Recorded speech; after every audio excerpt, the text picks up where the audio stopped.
Okay. Hi, I'm Vinay Prasad. I'm a professor in the Department of Chemical and Materials Engineering at the University of Alberta. And my research focuses on things related to energy, to machine learning, and to process control.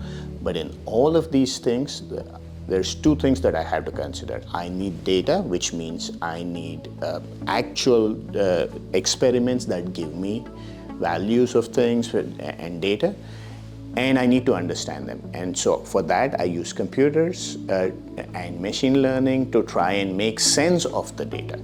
But one cannot work without the other, because who knows if the data means anything unless you try to understand it, and who knows if your model, what your computer says means anything if you don't test it against data. So broadly speaking, my research ever since my PhD has focused on optimally merging data from experiments and models, which are typically written on a computer, to give me the answers that help me best understand and optimize systems. And where do I use these things? I use them in research for carbon capture and storage, for mineral processing, where we're trying to get metals from their ores, minerals and metals from their ores, and in trying to understand how to convert biomass to fuels and chemicals.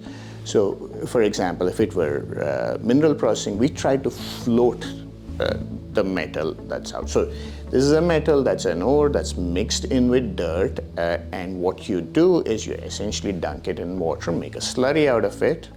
You put this in a column and you bubble air through the column.